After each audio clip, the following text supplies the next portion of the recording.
Bonjour.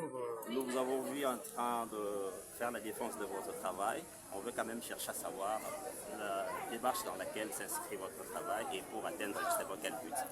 Alors, normalement, aujourd'hui, nous parlons de la souveraineté numérique. La souveraineté numérique au niveau des infrastructures numériques, non seulement que ça commence sur les infrastructures, mais il faut d'abord les logiciels. Et lorsque nous parlons de logiciels, nous voyons directement ce que nous appelons les logiciels à bas niveau. Entre autres, la gestion des systèmes d'exploitation. Dans les systèmes d'exploitation, il y a ce qu'on appelle les noyaux. Les noyaux jouent des rôles centraux en ce qui concerne la gestion et tout ce qui est comme ressources, tout ce qui est comme tâches. Alors, notre travail s'inscrit dans le cadre que dans ces micro-noyaux-là, il fallait évaluer la performance de ces micro-noyaux en se basant sur plusieurs modèles de base, entre autres les noyaux L4, GNU et Ameoba. Nous avons testé cela pour connaître les imperfections. Et non seulement ça, ça nous a aidé à trouver les problèmes. Donc nous, notre étude, c'était d'abord de trouver les problèmes, d'être sûr sur les problèmes et ensuite essayer quand même par quel mécanisme apporter des solutions. Et quelles sont les recommandations?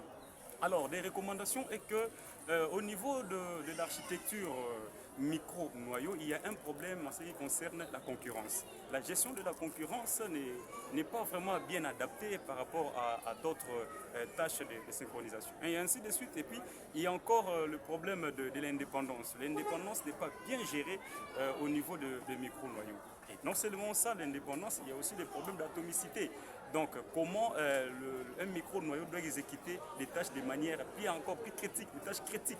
Donc là aussi, il y a des problèmes. Et nous pensons y apporter, trouver maintenant des solutions. Pourquoi pas essayer de contribuer maintenant à cette architecture des micro-noyaux en prenant en compte des estimations ou bien des remarques que nous avons.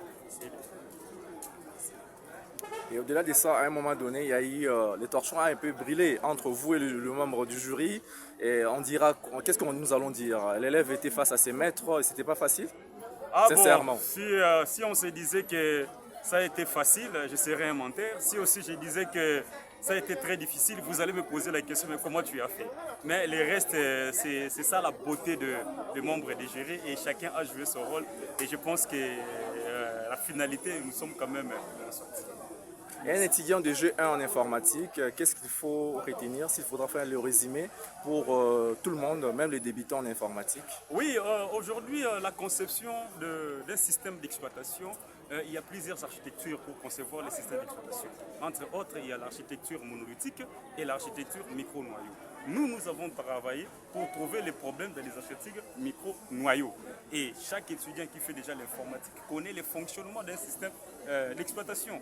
Le système d'exploitation qui a une partie de l'utilisateur et vous avez la partie noyau.